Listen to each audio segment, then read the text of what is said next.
Atenção, vai começar agora uma teleaula de tratamento de superfícies do curso profissionalizante. Este módulo tem um total de 10 aulas. Hoje você vai assistir a teleaula número 2. Bons estudos!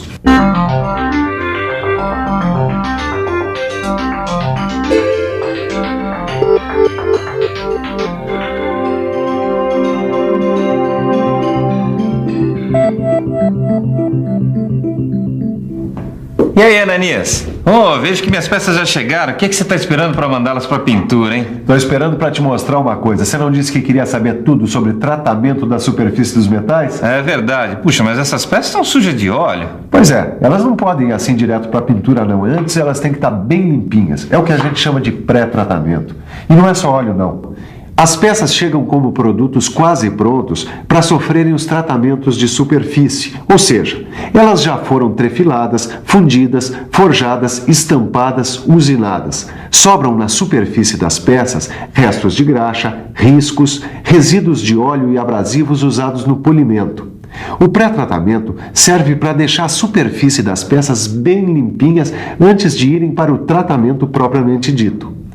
Existem vários procedimentos de pré-tratamento. Quer saber mais sobre o assunto? Se liga, porque esse é o assunto da teleaula de hoje.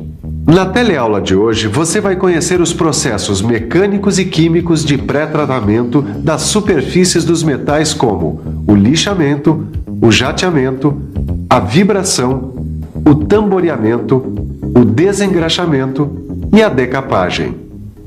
Se acomode bem aí na sua cadeira, relaxe e preste atenção. A nossa teleaula de hoje está começando.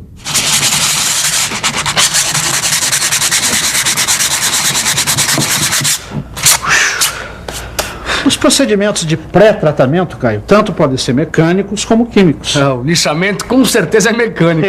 Com certeza. O lixamento, o jateamento, a vibração, o tamboreamento são todos procedimentos mecânicos, né? E servem exatamente para isso, para corrigir pequenos defeitos ou imperfeições. O lixamento é isso aqui, não é? Eu desgasto a superfície metálica da peça até que desapareçam todos os buracos e riscos, né? Exatamente. E aqui a gente tem que prestar atenção principalmente na lixa, que é um instrumento básico do lixamento, que tanto pode ser feito de forma manual, como nós estamos fazendo aqui, ou através de máquinas, né? Olha, o nosso companheiro ali atrás está usando o lixamento manual. Por que aquela peça tem que ser lixada? Porque ela apresentou algum pequeno defeito que, dentro dos nossos critérios de qualidade, não é passível de aprovação. Certo. Agora, ele vai usar a máquina lixadeira. Olha só. Ela garante um atrito constante entre o metal e a lixa. Em que ocasiões se deve usar a máquina lixadeira? Quando se apresenta um defeito grande, onde o lixamento manual não propicia condições satisfatórias para se obter um bom resultado na pintura. É isso aí. Deu para perceber que o processo de lixamento manual e o de lixamento com máquina é praticamente o mesmo. Só que nos dois processos, a lixa é um elemento fundamental. Olha aqui, Leonardo. A lixa tem 3 partes principais. Esses grãos aqui, que cortam e removem o que está na superfície do metal e que a gente chama de grãos abrasivos ou abrasivo. Tem o suporte, onde os grãos são fixados, feito em pano ou papel e que a gente chama de costado. E tem a cola ou resina para manter unidos e bem colados os grãos no costado. E diferentes tipos de lixo o que são? São diferentes tipos de grãos, é isso? Olha, existem diferentes tipos de grãos. Os mais usados são os de óxido de alumínio e os de carbeto de silício. Mas a gente encontra as diferenças quanto ao tamanho dos grãos. Ou seja, a gente encontra lixas de variadas granulações. Por exemplo, essa aqui, Essa aqui é uma lixa de grana 80. Essa aqui, 120. Tá. E essa outra aqui é uma lixa de grana 220. Ah, é lixa de grana que você fala? É, lixa de grana e aí o número correspondente à sua granulação. Agora não vai se enganar, hein? Quanto maior o número, menor o tamanho do grão, mais fina é a lixa. Quanto menor o número, maior o grão, mais grossa é a lixa. Você se lembra, Caio, como a gente vai trocando de lixas durante o processo de lixamento? Bom, primeiro a gente vai usando lixas mais grossas para acabar com os riscos e imperfeições das peças, né? Aí depois vai usando lixas com granas cada vez maiores, ou seja, as lixas mais finas. É para eliminar os riscos deixados pelas lixas anteriores. Aí pronto, a peça está lisinha, pronta para receber o tratamento. Mas às vezes ela não está prontinha não, às vezes a gente precisa usar outros dois processos, o escovamento e o polimento. Ó, põe seu óculos lá. E para isso, ó, a gente vai usar essa máquina aqui que chama Politriz, tá vendo? Ó, liga ela aí. Isso aqui, ó, é feito de pano, pode ligar. Agora eu vou aplicar isso aqui, ó, a massa de polimento.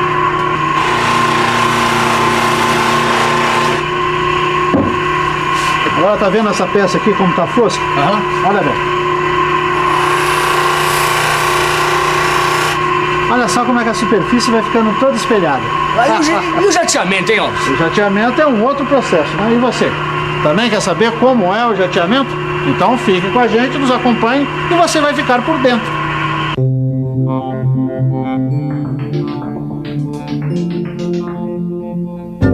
O jateamento é empregado para a limpeza das peças nas quais serão aplicadas tintas. É usado em grandes estruturas metálicas. O abrasivo é projetado por ar comprimido contra a estrutura metálica a ser limpa.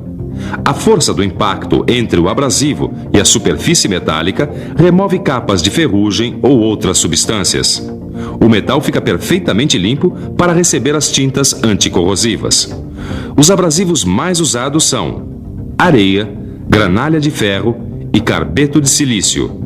Em peças como essas aqui, fica muito difícil fazer o lixamento, porque elas são muito pequenas ou porque tem formatos que dificultam bastante, tá vendo? Tô vendo. Eu sei bem o que é isso. Outro dia eu demorei 1 hora para lixar uma porca e não ficou lá essas coisas, viu? Imagina então num processo industrial, onde você tem que preparar milhares de peças. Nós utilizamos então 2 procedimentos que partem do mesmo princípio, mas que são feitos em máquinas diferentes: a vibração e o tamboreamento. Basicamente o que acontece é uma sequência de choques entre abrasivos e as peças. Vamos ver mais de perto como é isso? Na vibração, as peças são colocadas junto com os abrasivos num recipiente acoplado a um vibrador. A vibração faz com que o abrasivo se atrite contra as peças e assim são removidas as imperfeições da superfície da peça. No tamboreamento, as peças são colocadas dentro de um tambor. Através de movimentos rotatórios, o atrito do abrasivo faz a limpeza necessária. Senhora, por favor, dá uma ajuda aqui. Me diz qual dessas 2 panelas está engordurada. Esta. E qual está limpa? Esta outra. Como é que a senhora sabe? Estou vendo. E como a senhora faria para limpar essa panela? O que eu faria? Lavaria com detergente. Aqui a gente entra nos processos de pré-tratamento químicos, que são os processos que usam produtos químicos, com destaque para o desengraxamento e a decapagem. O desengraxamento é o processo que remove óleos e graxas da superfície do metal. Vamos conhecer agora os tipos de desengraxamento. Caio, agora nós vamos conhecer o processo de desengraxamento por solventes. Tá, e dá para ver esse processo aqui, ó? Dá, mas a gente tem que usar as luvas e os óculos, né?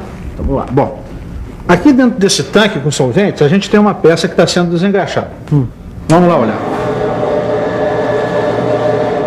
Bom, a peça entra em contato com o solvente e os seus vapores, né? Eles são tão tóxicos assim, né? São. Geralmente a gente usa o tricloroetileno ou percloroetileno. E precisa de um sistema de exaustão muito bom para fazer um tratamento de ar muito eficiente como esse aqui, né?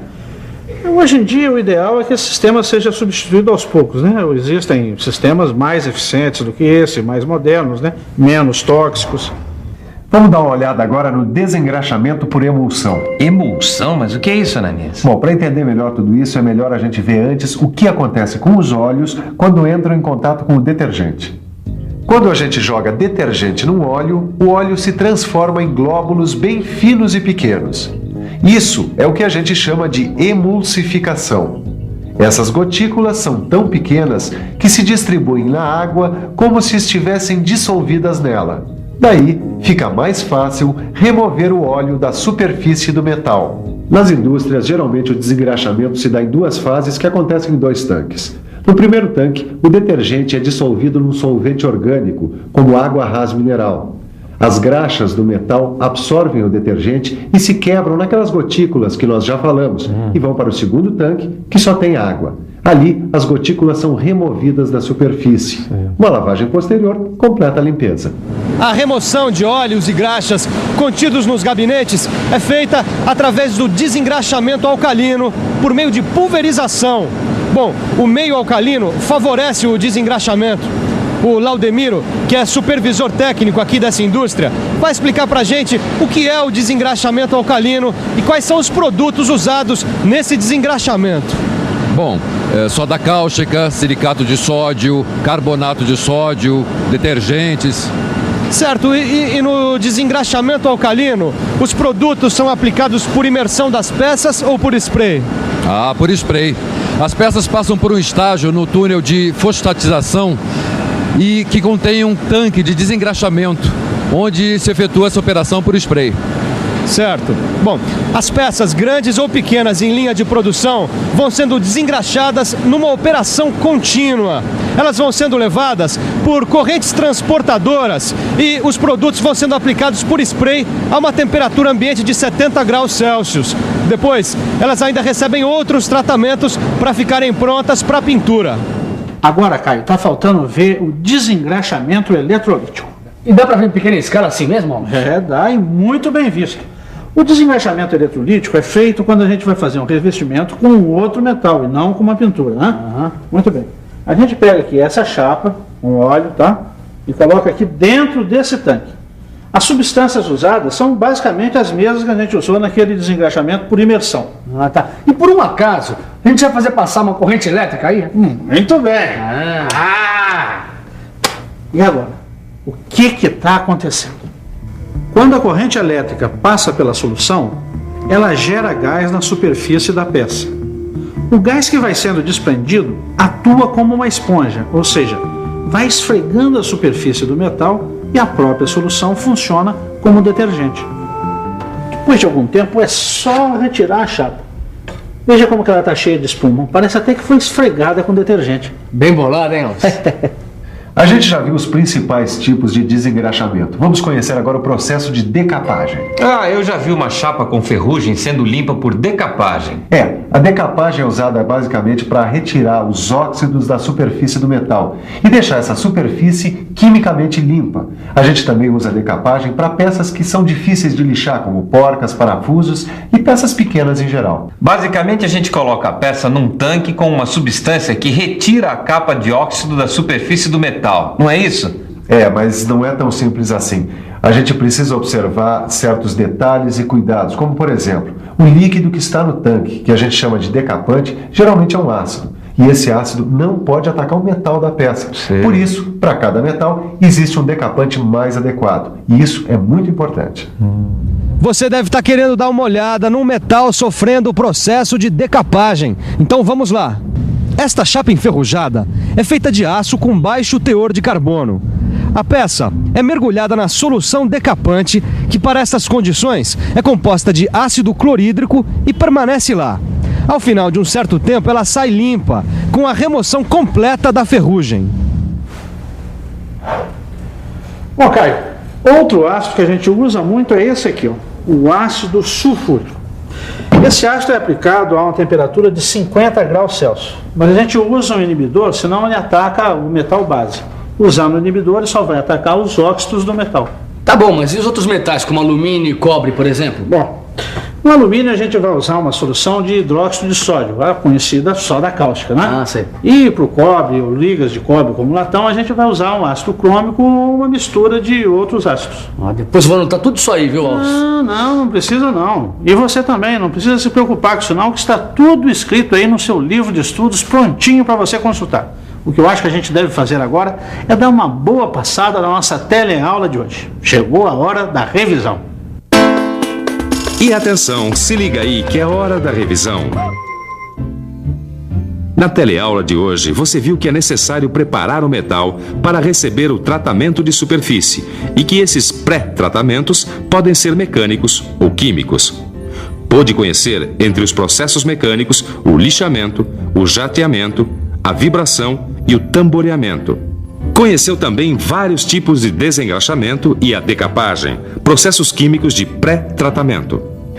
E aí, Leonardo, pronto para outra? Tô sim, Ananias, quando quiser. E você também, pronto para outra? Então é bom se preparar, porque a nossa próxima teleaula é sobre pintura. Bons estudos e até a próxima!